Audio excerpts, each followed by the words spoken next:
The real suspect scrambled up and vanished into the crowd.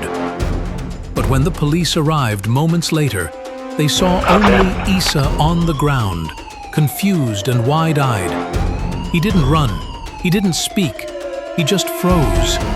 To them, that looked guilty. They shouted commands. "Get on the ground! Show me your hands!" Issa is 37 years old. He's tall, good-looking, with quiet eyes and a peaceful face. He doesn't speak, not because he won't, but because he can't. Issa is autistic, and his silence is part of who he is.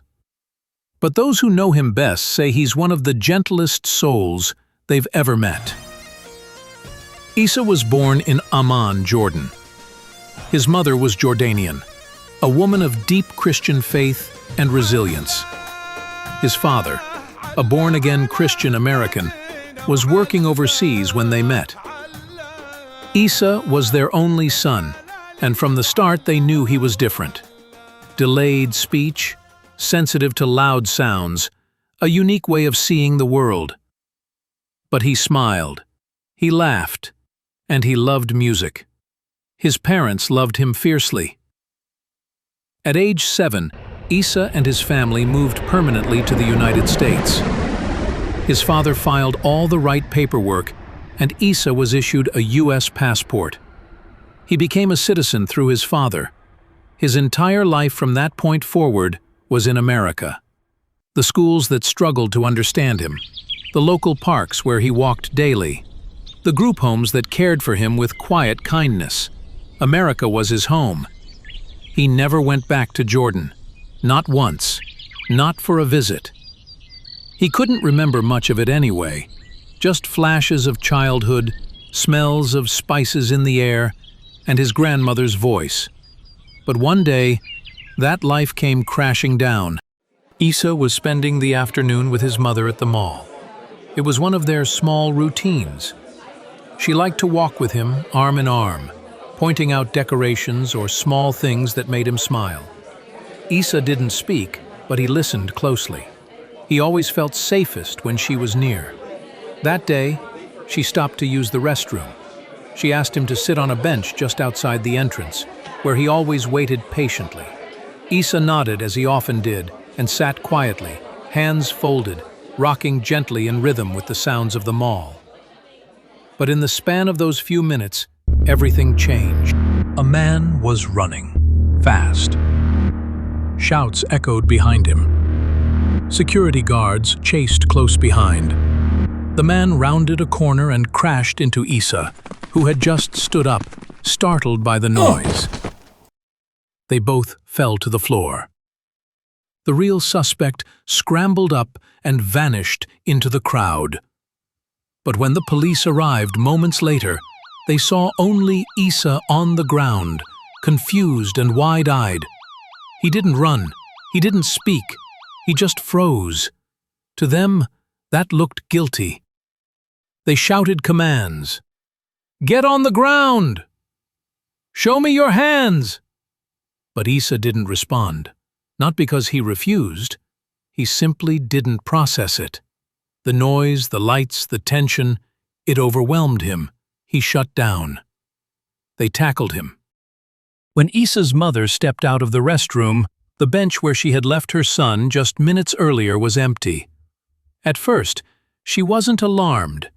Maybe he had wandered a few steps. Maybe he was looking at something nearby. She called his name gently, then louder. She checked around the food court. Nothing. Then the panic hit. She started shouting, running in circles, calling for security. Shoppers stared. She didn't care. "Have you seen my son? Tall, quiet, autistic. He doesn't speak." She called her husband, breathless, shaking. Within minutes, he arrived and joined the search. Together, they scoured every hallway, every restroom, every store. They begged mall employees to check cameras. Finally, they reached the mall security office. The staff hesitated, then admitted that someone had been arrested earlier near the restroom wing. A man in a dark hoodie, matching Issa's description.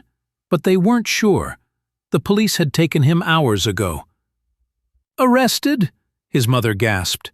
My son doesn't talk. He didn't do anything. Where did they take him?" But no one had a clear answer. They were told to try the city jail, then redirected to the sheriff's substation. No one could confirm anything. Hours passed. The parents kept calling, kept asking, kept hoping this was all a mistake. And it was. A terrible, devastating mistake. Meanwhile, Issa sat alone in a small, cold jail cell. No one explained anything. The fluorescent lights buzzed above him. The echo of metal doors slamming shut filled the air. Every noise startled him. Officers tried to question him. "What's your name? Where are you from? Why were you resisting arrest?" Issa didn't respond. He couldn't. He sat silently, hands folded in his lap, eyes wide. His breathing was shallow. He rocked slightly, overwhelmed by fear and sensory overload. They searched his pockets. No ID. The wallet he had was left in his mom's purse. One officer scanned his fingerprint record, but no name, and only said, "A foreign place of birth, Amman, Jordan," popped up in the system. Another officer made a call. ICE got involved. They entered the room like they were hunting someone dangerous. "Tell us your name. Say something," they demanded. "What's your immigration status? Why are you in this country?" Issa said nothing. He didn't even look up. He couldn't. To them, it was non-compliance, refusal to cooperate. They labeled him high risk and uncooperative. Hours later, ICE placed him in shackles and walked him to a white van. He didn't resist. He just went silent like he always had. Thank you for watching. Part 2 will start in a few seconds. You'll appreciate if you support the channel by liking and sharing, and make sure you subscribe. Thank you so much. Back at home, his parents still didn't know where he was. Their son had vanished. No official had called. No one gave a straight answer. Inside the ICE holding facility, the processing was routine, cold, mechanical. Issa sat with his head down while agents filled out forms, typed into terminals, and checked boxes that would decide his fate. But there was a problem. He didn't speak. Not a single word. One agent leaned over to another. "What's his name again?" "No ID, no answer, nothing. So what do we call him?" Another agent, young and smirking, said, "I don't know. Just put John Doe or Habibi Doe or something. That's what they all call each other anyway." The others chuckles, and that was it. Instead of John Doe, they labeled him Habibi Doe, a cruel nickname born from ignorance and arrogance, not understanding or care. It became the name printed on his file, his travel documents, and the digital case notes. To the system, Issa wasn't a person. He was paperwork. Silence. An inconvenience to be processed and moved out. No one asked why he didn't speak. No one stopped to consider that maybe he couldn't. No one called an advocate, an interpreter, or a medical professional. He was foreign-born. He didn't answer. That was enough. And with the flick of a pen and a careless chuckles laugh, the government stripped a man of his name and his country. Outside those walls, Issa's parents were in full panic mode. His mother couldn't sleep. His father was on the phone with every agency he could find, repeating the same sentence over and over, frustrated. "My son is a U.S. citizen. His name is Issa Michael Thomas. He has autism. He can't speak. He was born in Jordan, but raised here since he was 7. But by the time anyone took them seriously, the ICE van had already driven off. Destination, deportation, and Habibi Doe was on the manifest. Back in California, Issa's parents were growing frantic. They had gone from police station to jail to ICE headquarters, all in the same day. No one had answers. No one could confirm if Issa was in custody, or even if he'd been arrested. They searched databases, called detention centers, spoke to supervisors. Each time they gave his full legal name, Issa Michael Thomas. Each time the answer was the same: We have no one in custody by that name." His mother wept in the hallway of the Icefield office, clutching his birth certificate and passport. "He is my son! He's American! He doesn't speak! Please, just check again. His name is Issa Thomas." A clerk said, "Ma'am, we've searched. There's no record under that name. If you find a case number, we can try again." "But how can we find a case number if no one will tell us where he is?" her husband snapped, exhausted, eyes bloodshot from driving and pleading for 18 straight hours. They even contacted a local congressman's office. A staffer promised to look into it. But every system hit the same wall. No record of Issa Thomas, because he had been logged under a different name, one made up by someone who couldn't be bothered to care. Meanwhile, Issa was placed in a deportation staging center in the Mojave Desert, still silent, still alone. No lawyer, no phone call, no medical screening. He ate the food placed in front of him. He never spoke. He didn't cause trouble. To the staff, that made him easy to forget. His file stamped "Final Removal Order," voluntary non-responsive, was rushed through, and on the manifest, next to the line marked name, it didn't say Issa. It didn't say Thomas. It said Habibi Doe. The plane sat on the tarmac under the gray light of early morning. A handful of ICE officers escorted several individuals up the boarding ramp, shackled, silent, most with nothing but a small bag and the clothes on their backs. Among them was Issa, still silent, still labeled Habibi Doe. He didn't understand what was happening. No one had explained, no one had asked. His hands were cuffed loosely in front of him, his legs bound with soft restraints. He didn't resist, he didn't even blink. His eyes stared ahead, empty and overwhelmed. The agents placed him in a window seat near the rear of the aircraft. They didn't speak to him. One officer looked down and muttered, "Flight to Amman. Hope you speak Arabic, buddy." Issa didn't respond. He hadn't said a single word since the day he was arrested. Because he couldn't. Back in California, his mother jolted awake just before sunrise. She had fallen asleep with her shoes on, her phone still clutched in her hand. Her husband had stayed up all night, calling detention centers, congressional aides, even a civil rights attorney who promised to investigate further. 3 days had passed. Issa's room was exactly the same. His blanket still folded on the bed, headphones still resting on the nightstand, his favorite soft hoodie draped over the chair. His mother sat on the edge of the bed, holding a photo of him as a child. She ran her thumb across the image, whispering a prayer. No one knew where he was. Not her, not her husband, not the attorney they hired, not even the congressman's office that had promised to look into it. Every database said the same thing. No record found. No one by the name Issa Michael Thomas is currently in our custody. They asked if anyone matching his description had been transferred. No one we can confirm. They even called the airport. There are no public records for deportation flights. They called the embassy in Jordan. We haven't received any official transfer requests or notifications for a U.S. citizen named Issa Thomas. And that was the nightmare. Because no one was looking for Habibi Doe. Issa had been disappeared by a typo and a smirk, vanished into a system that didn't track mistakes, didn't issue corrections, and didn't care if you had a voice, especially if you couldn't use it. His parents spent every day calling hospitals in Amman. No sign. They called local shelters, churches, refugee aid centers. No luck. They even posted his photo online, begging people in Jordan to keep an eye out.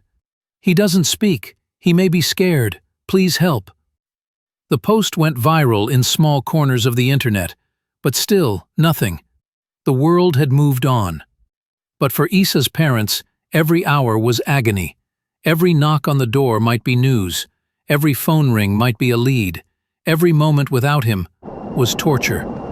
And somewhere, on the other side of the world, their son was alone, nameless, stateless, forgotten, but not by them. The plane landed at Queen Alia International Airport just after dusk. The lights of Amman twinkled in the distance, but for Issa, the descent was just noise and vibration. He stared out the window, unmoving, eyes wide but distant. He had no idea where he was. No one had told him. He hadn't eaten since the day before. A government agent stood beside him. "Get up. You're home." Issa didn't move. The agent pulled him by the arm and led him down the stairs of the aircraft, toward a side gate. No one else used it. It was the entrance reserved for deportees, a back door to a country that had long since forgotten him. A Jordanian officer stood at the gate, arms folded, disinterested. Another leaned against the wall, puffing a cigarette. They looked at the papers handed over by ICE with the name Habibi Doe typed in bold across the top. مين هذا الزلمة؟ إيه. "Who is this?" the Jordanian officer asked flatly in Arabic. "Deportee. Born here. Yours now," the American officer replied. "He doesn't talk?" "Nope. Not a word."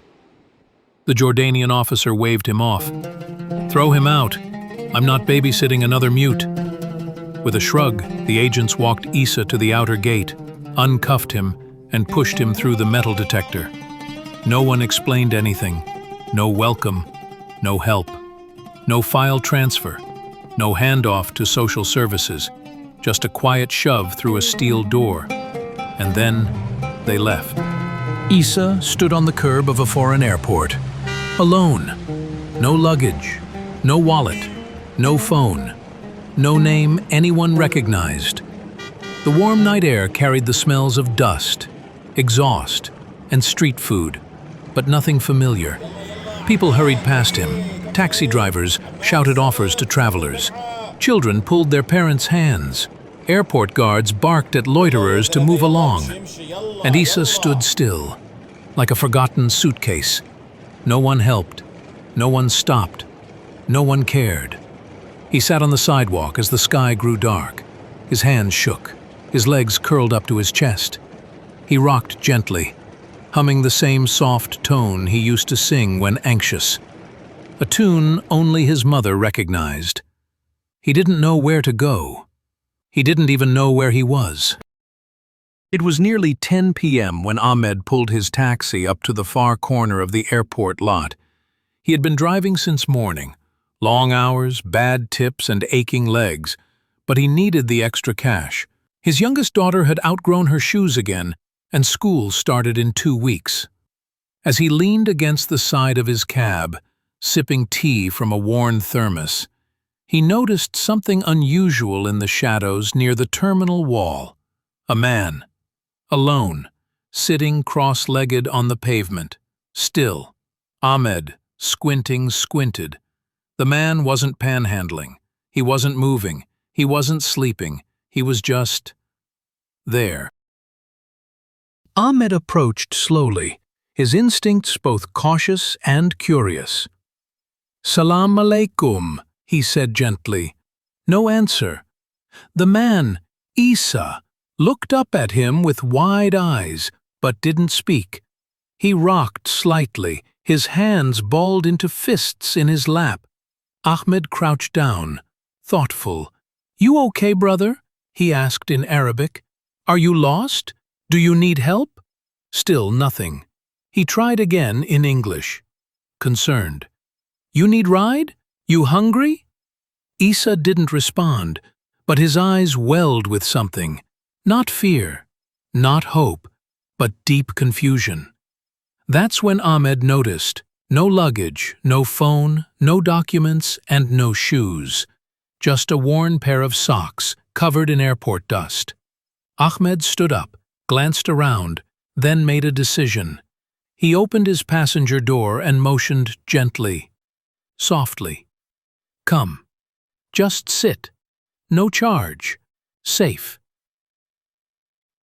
Issa didn't move at first, but after a moment he slowly stood up, legs weak, and stepped toward the cab. He ducked his head inside, settled into the seat, and stared straight ahead. Ahmed turned the heater on low.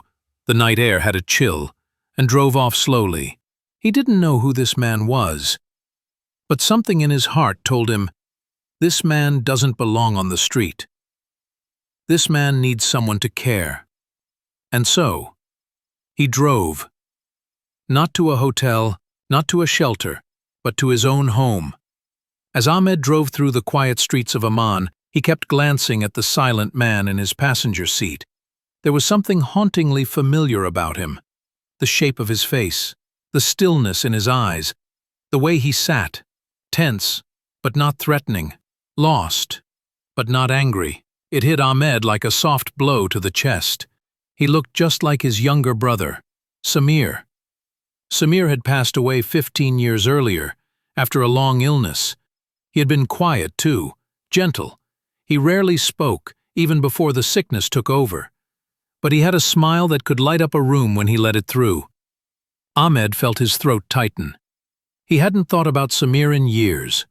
Not like this, not in the way that makes your chest ache with memory.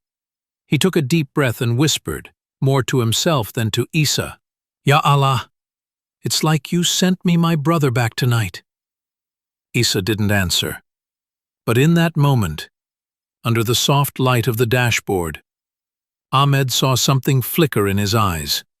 Maybe recognition, maybe peace, or maybe it was just the reflection of someone finally being seen. Ahmed pulled into the narrow driveway of his modest home on the city's edge. His wife peeked through the window as he opened the passenger door. Inside, Ahmed gave Issa a warm meal. Just rice and lentils, with flatbread and tea. Issa didn't say a word, but he ate, slowly, carefully. Then, exhausted beyond words, he fell asleep on the couch, curled into himself, like a child. Ahmed covered him with a soft blanket, the same one his brother used to use, and sat nearby in silence. That night, as Ahmed prayed, he wept softly, not just for Issa, but for Samir, and for the chance to do something right, something good, for someone who the world had thrown away. He didn't know who Issa was, but he knew what he was now: family. Morning sunlight crept through the curtains as birds chirped faintly outside Ahmed's small house. The air was cool, peaceful. Issa sat at the kitchen table, barefoot, wearing a clean t-shirt Ahmed had given him. He didn't say a word. He just stared softly at the steam rising from a cup of warm tea in front of him. Ahmed moved slowly, making breakfast. Eggs, fresh bread, and olive oil with za'atar. Simple, familiar, comforting. He placed a plate in front of Issa, then sat across from him. Still no words from Issa, but Ahmed wasn't in a hurry. He looked at the man before him and gently said, "You remind me of someone I loved very much." He paused, tapping his chest softly. "My brother, Samir." Issa didn't look up. Ahmed continued, his voice low and steady, almost like a prayer. He was quiet too, kind eyes. He never had to speak much for us to understand him. He smiled gently, his eyes misting. Sometimes I think Allah puts people in our path to help us heal something we didn't know was still broken. Issa's fingers moved across the edge of the table, slowly tracing invisible lines. Ahmed watched him, then added softly, "I don't know your story. I don't know your name. But I feel like you didn't land in front of me by accident." Issa blinked. Then, for the first time, he looked directly at Ahmed. Just for a moment. And in that moment, Ahmed knew. This man, silent as he was, understood. Maybe not the words, but the feeling, the trust, the care, the quiet bond between two souls who knew loss, and the strange grace of being found again. Ahmed stood quietly in the hallway as his wife, Layla, folded laundry on the couch. She looked up at him, then past him toward the kitchen, where Issa sat silently eating. Her voice was gentle but firm. "Ahmed, who is he? Why did you bring him home?" Ahmed walked over, sat beside her, and took her hand. "I don't know his name," he said honestly. "He didn't say a word. Not one." Layla tilted her head slightly. "So you brought home a stranger?" He nodded. "Yes, a stranger to us, but not to Allah." She looked uncertain. Ahmed turned toward the kitchen and then back to her. His voice grew steady, calm. "Do you remember my brother Samir?" She nodded. Of course she did. He looked just like him. I saw him sitting on the sidewalk at the airport, barefoot, alone, not begging, not moving, just still, like someone the world forgot. He paused, gathering the emotion rising in his throat. I asked him if he needed help. He didn't answer, but something in me knew I couldn't leave him there, not him, not tonight. Layla was silent for a moment. Then Ahmed said something she had heard him say only a few times in their marriage, and always with weight behind it. He is Miskeen. The word echoed softly in the room. Miskeen, the one who is poor, vulnerable, in need, not just of money, but of mercy. Our Prophet taught us, Ahmed continued, to feed the Miskeen, to shelter the orphan, to care for the traveler who has no road. He's all three. Layla looked down, then back at the kitchen. Issa had finished his tea and was gently stacking his dishes, neat, careful, respectful. Ahmed placed his hand on her shoulder. "He's our guest now. However long Allah wills, we help him, as much as we can." Layla nodded slowly, her heart catching up to her faith. "Then we will do it," she said, "for Allah's sake." Later that evening, as Layla cleaned the dinner plates and Ahmed dried them beside her, she looked over at him and asked softly, "Habibi, what is he going to do during the day, when you're driving, when I'm at work?" Ahmed didn't even pause. "He comes with me," he said, matter of fact. "With you?" "In the front seat, like my co-pilot." Layla raised an eyebrow, drying her hands. "You sure about that? What if he gets overwhelmed? What if someone says something?" Ahmed smiled. "I'll handle it. He's quiet, calm, and I think being with me will help him feel safe, better than leaving him here alone all day." He walked over to the living room, where Issa sat cross-legged on a floor cushion, gently flipping through a magazine. Not reading, just looking. Ahmed looked at him and said, "Thoughtful, you ride with me tomorrow, okay?" Issa didn't speak, but after a few seconds, he nodded once. Layla watched the exchange from the doorway, her heart softening again. "You really believe Allah sent him to us?" Ahmed didn't look away from Issa as he answered, "I don't believe it, Layla. Whew, I know it." That night, the house was quiet. Issa lay peacefully on the small mattress Ahmed had set up in the corner of the living room. A soft blanket covered him. His hands were gently tucked beneath his cheek. He breathed slowly, like a child finally safe from the storm. In the bedroom, Layla and Ahmed lay in bed, whispering in the dark. Layla's voice was soft. "He still hasn't told us his name." Ahmed nodded against the pillow. "No, and maybe he doesn't know how." They both fell silent for a moment.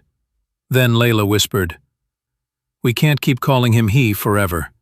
"I know," Ahmed replied. Layla smiled faintly in the dark. "You remember what the ICE agents called him?" Ahmed let out a tired sigh. "Yes. Habibi Doe. I saw a ripped paper name tag. Like a joke, like he was nothing. They meant it to mock him," she said, "but Habibi means my love." Ahmed turned toward her.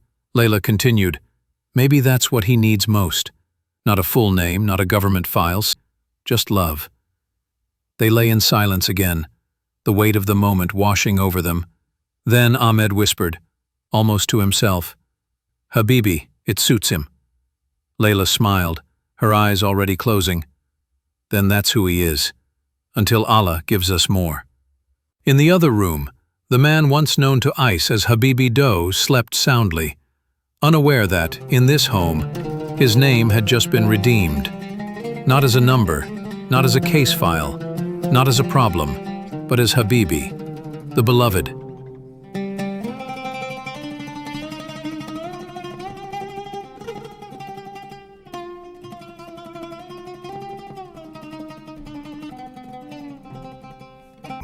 The next morning, just after sunrise, Issa climbed into the front seat of Ahmed's taxi. No words were exchanged. But when the engines started and the road opened before them, Ahmed glanced sideways and smiled. For the first time in years, he didn't feel alone on the morning drive. And neither did Issa. Ahmed stepped out of the mosque after Fajr prayer, the rising sun casting gold across the quiet streets of Amman. As he approached his taxi, he saw Habibi already waiting in the front seat. Buckled in, hands folded, quietly watching the pigeons flutter nearby. "Ready?" Ahmed asked. Habibi nodded once. As they drove, Ahmed kept glancing at him, not out of worry, but wonder. This quiet man had no name, no voice, no papers, but there was something unmistakably noble in him, dignity in the way he carried himself, calmness in the way he sat, a depth that said, "There's more here than meets the eye."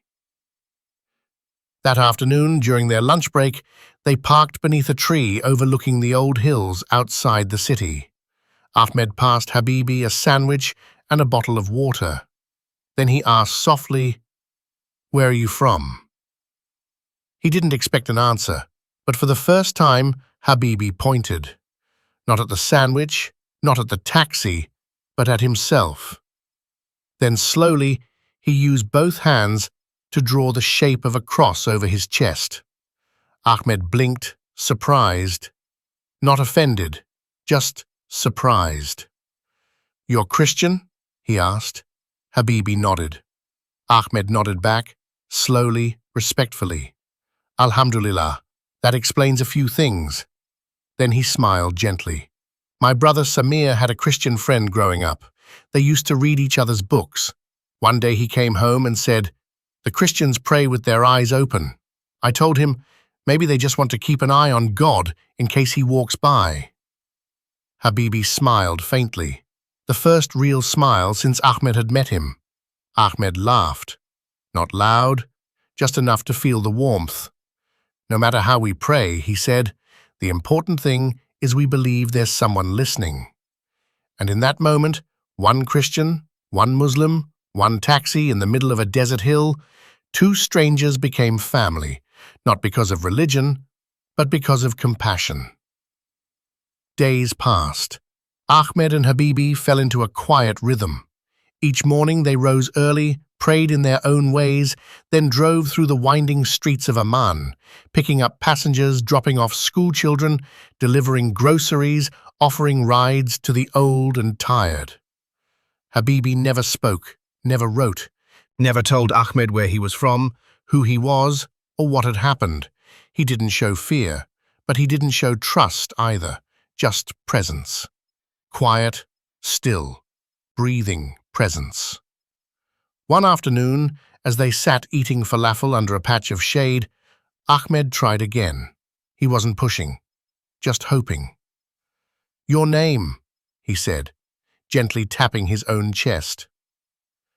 "My name is Ahmed," he pointed to Habibi. "You?" Habibi blinked. No response. Ahmed tried showing a phone screen with letters. He even offered him a pen and paper. Nothing. Not confusion, just stillness, like something deep inside Issa had shut itself off a long time ago and hadn't reopened. That night, as Ahmed sat on the roof sipping tea, Layla joined him. "Any luck today?" she asked. He shook his head. "Nothing. He understands, but he doesn't give anything." Layla rested her head on his shoulder. "Maybe he doesn't remember. Or maybe," Ahmed whispered, "he remembers everything, and it hurts too much." They sat in silence, the night wind brushing softly against them. In the living room, Habibi sat cross-legged on the carpet, gently running his fingers across the edge of a cushion. The call to prayer echoed faintly in the distance. He didn't know what was coming next. He didn't know how long he'd be here. But for the first time in a long time, he wasn't scared. Each day, Ahmed talked, not to fill silence, but to give it meaning. As they drove through the heart of Amman, Ahmed would gesture out the window, pointing to old Roman ruins, the winding souks, the bustling cafes. "You see that mosque over there?" he said one afternoon. "That's King Abdullah Mosque, one of the most beautiful in the city. But you know what I love more? Right across the street there's a church. They've been neighbors for decades, no fighting, no walls, just neighbors." Habibi looked out the window. Calm, present, listening. Ahmed smiled to himself. "We are not a perfect country," he said, "but we know how to live next to each other. Muslim, Christian, it doesn't matter, as long as you respect the soul." Another day, while passing a vendor selling dates and figs, Ahmed said, "You know what I love about Jordan? We don't rush everything. We sit. We drink tea. We ask people how they're doing and actually wait for the answer." He glanced at Habibi, who was watching the vendor pack figs into a brown paper bag. "You feel it, don't you?" Ahmed asked. Habibi turned and looked directly at him. No smile, no words. But his eyes said yes. Each day Ahmed talked, not to fill silence, but to give it meaning. At night, while sipping tea on the small balcony of their home, Ahmed would continue. Sometimes he told Habibi stories about growing up in Zaka. Other times he spoke of dreams he had, dreams he never followed, like opening a bookstore or learning to play the oud. He laughed. "Now look at me, just a taxi driver talking to a quiet man who doesn't say a word. But this is good. This is peace." Habibi didn't answer, but he was there. Every word he heard, every story he received. And slowly, without a single sentence exchanged, something unspoken grew between them. Trust. By now, Habibi rode with Ahmed every day, same front seat, same calm posture, same quiet eyes watching the world pass by. He still never spoke, but something in his presence made people pause. Maybe it was the way he listened, fully, gently, like someone who carried no weapons, no judgment, and no rush. One afternoon, Ahmed picked up a young couple in their 20s, stressed, clearly in the middle of an argument. As they got in, Ahmed smiled and said in Arabic, "Welcome, I'm Ahmed. This is my brother Habibi." The couple glanced at him confused. Ahmed grinned.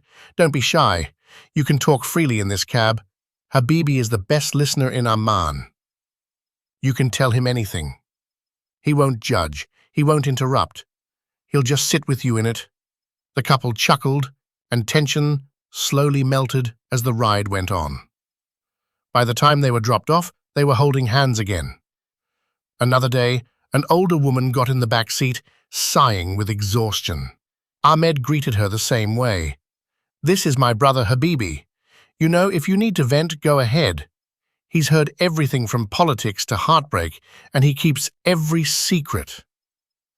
She laughed at first, then 20 minutes into the ride, she began to cry. Her husband had died 6 months ago. Her children had moved abroad. The loneliness was crushing. She hadn't told anyone until that day in the back seat of a taxi with a stranger who didn't speak. She gently touched Habibi's shoulder and said, "Thank you for listening." Habibi gave a small nod, and in that nod she found more comfort than in 1,000 words. Ahmed never corrected anyone. He introduced Habibi as his brother, because he was, maybe not by blood, but by fate, by kindness, by something greater. And though Habibi still had no voice, his silence had become a gift, a sacred space, where people were seen, heard, and accepted, often for the first time in a long time. It had been nearly 4 months since Habibi began riding in Ahmed's taxi, 4 months of quiet drives, of Arabic songs from the past, of shared meals, small gestures, and one-sided conversations that somehow still felt complete. He still hadn't said a single word, not one, until that day. The afternoon sun poured through the windshield as Ahmed pulled up to Queen Alia International Airport to pick up 2 American passengers, a man and a woman, probably in their 30s, wearing backpacks and wide smiles. They greeted Ahmed cheerfully, happy to be visiting Jordan for the first time. As the ride began, the woman in the back seat asked, "Do you mind if we play something in English, just to keep us awake? It's a long drive." Ahmed nodded with a smile. "Of course. I'll find something for you."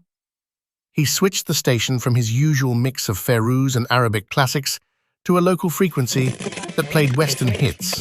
The taxi rolled onto the freeway. The static cleared. And then the radio began to play.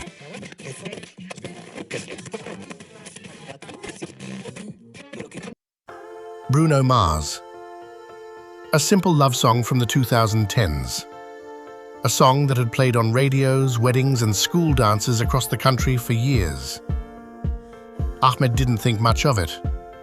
But then, without warning, a voice came from the passenger seat. Soft, clear, melodic. "When I see your face, there's not a thing that I would change." It was Habibi, singing, out loud, eyes closed, every word on pitch. The 2 Americans looked at each other in awe. "Whoa, he can sing? His voice is beautiful." Ahmed's hands froze on the steering wheel. He didn't say a word. He couldn't. His throat was tight. His eyes burned. He looked at the man beside him, the one who had sat silent for months, who hadn't even whispered his name, now singing freely, effortlessly, like a dam had broken and something sacred was pouring out.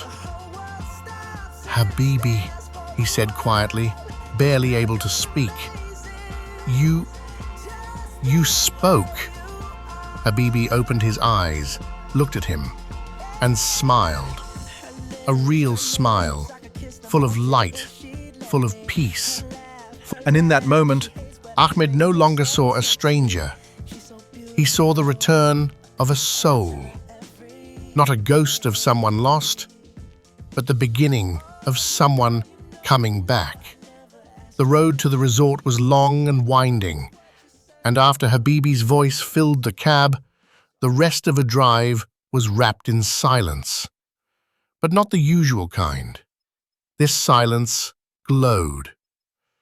The 2 American passengers kept whispering to each other in the back seat, sneaking glances at Habibi, like they had just witnessed a miracle. As they reached their destination, the woman leaned forward and said, "You have an incredible gift. Don't stop singing, okay?" Habibi didn't respond, just a small nod. She smiled and waved as she got out. "Take care of him," she told Ahmed. Ahmed smiled, eyes still glassy. "I will, always."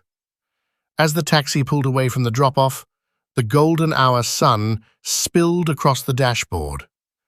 Ahmed looked over, his heart still pounding. He wanted to speak. He had to. "Habibi, that song," he said, voice hushed. "You sang. You really sang." He smiled, waiting, hoping. "You remember that, don't you, from America?" No response. "Bruno Mars, huh? You like him?" Still silence. Ahmed pressed gently. "What's your name? Can you tell me now?" Habibi turned his head slowly toward the window. No words, no nod, just gone again, like a curtain had fallen. Ahmed's heart sank, but he didn't push. He just nodded quietly, hands returning to the wheel. "Okay, Habibi," he whispered. "I'm still here. Whenever you're ready, I'll be here." The drive home was quiet, but not hopeless, because even if the voice had retreated, the song had been sung, and that meant something inside Issa Thomas was still alive. Ahmed rushed into the house, nearly forgetting to lock the door behind him. Layla was in the kitchen preparing lentil soup, the aroma of garlic and cumin filling the small home. He walked in with the kind of energy she hadn't seen in months. Wide-eyed, glowing, his voice breathless. "Layla, you're not going to believe what happened." She turned, concerned. "Is everything okay?" He smiled, big, childlike, eyes glistening. "He spoke, Layla." She blinked. "What?" "Habibi, in the car, with passengers. He sang, like a full song, English, beautiful voice, clear as day, just like that." Layla dropped the wooden spoon into the pot, stunned. "He spoke?" Ahmed nodded, barely able to contain himself. "I felt like one of our kids just graduated or walked for the first time. Voila, it felt like that. Like he finally showed us a piece of his heart." She covered her mouth, tears building. "And then?" she asked softly. "Then, nothing. He went quiet again," Ahmed said, the smile fading just slightly. "But he looked at me, Layla, really looked at me, like someone who remembered something. Someone." Layla stepped forward and embraced her husband. They stood there for a moment, not saying much, just holding each other in the quiet of the kitchen. "He's coming back," she whispered. Ahmed nodded. "Inshallah," little by little.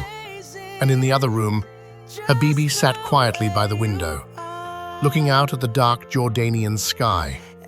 No words, no songs, just the sound of distant traffic and a single line echoing gently in his head. "Just the way you are."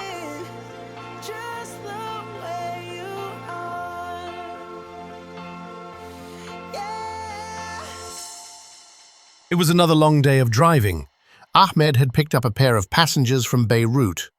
Two men in their late 30s, stylish, talkative, and clearly from the music world. One had a guitar slung over his shoulder, the other carried a laptop case and wore tinted glasses, even in the shade. As they settled into the back seat, Ahmed greeted them with his usual warmth. "Welcome, welcome. Visiting or working?" "Bit of both," one of them replied in Arabic. "We're producers. Just finished a small music retreat. Heading to downtown. Maybe find something real out here." Ahmed chuckled. "Then you're in the right taxi. This one runs on stories." He pointed to the passenger seat. "This is my brother Habibi. He's quiet, but he listens better than most humans alive." The producers smiled politely. Ahmed turned the music on, this time not the American station. He picked a classic, a deep, emotional Fairuz song. Habaytak Bisayf, I Loved You in the Summer. The song filled the car, majestic, nostalgic, a hymn for lost love and remembered feelings. And then, softly, from the front seat, a voice. Not in English, but in Arabic. Habaytak Bisayf. The lyrics spilled out like they had never left him. Pure, gentle, hauntingly beautiful. The producers leaned forward in stunned silence. "Is that him?" one whispered. Ahmed didn't answer. He was too stunned to speak, eyes welling again with disbelief and pride. Habibi sang the whole verse, no stutter, no fear. His accent perfect, his emotion unmistakable. The producer with the guitar stared at him wide-eyed. Ya Allah, this man's voice, it's from another time. The other one nodded slowly. He's not just a good singer. He feels it, like the song lives inside him. As the song faded, Habibi stopped. He didn't turn around, didn't explain. He just looked out the window, like nothing had happened. But everyone in that taxi knew. Everything had changed. When they arrived at their stop, one of the producers leaned in and whispered to Ahmed, "If he ever wants to record, come find us. That voice needs to be heard."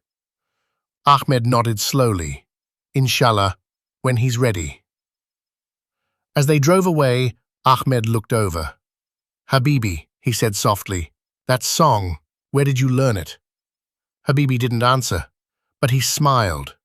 And for the first time, Ahmed didn't need words. That evening, the taxi pulled into the driveway just before sunset. The air was warm, the city quiet. Ahmed stepped inside, a little slower than usual. Not out of weariness, but reverence, like he had just come from something sacred. Layla was in the kitchen, lighting the stove. He stood silently in the doorway, watching her for a moment. Then he said softly, "He sang." She turned, thoughtful. He sang again. She looked up from the pot, eyes wide, surprised. "English?" "No," Ahmed said, smiling slowly. "Arabic." Layla covered her mouth, disbelief. "No!" "Feiruz," he continued, stepping into the room. "Habaytak bisayf."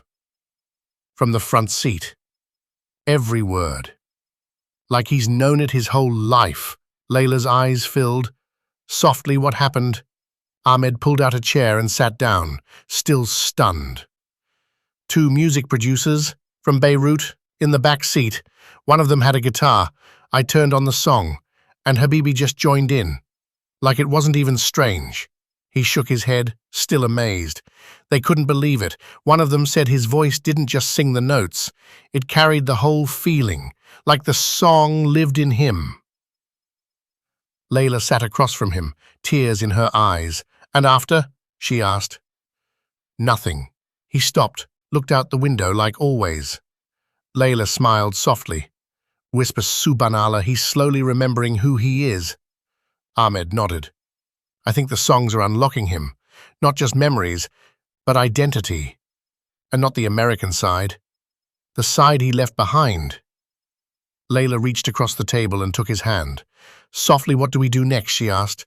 Ahmed looked toward the living room, where Habibi sat drawing slow lines on the condensation of the window glass. "We wait, we play music, we drive, we love him." He smiled. "And when he's ready, the world's going to hear his voice." That night after dinner, the house was still. The dishes were washed, the floors swept, and the city outside had finally gone quiet.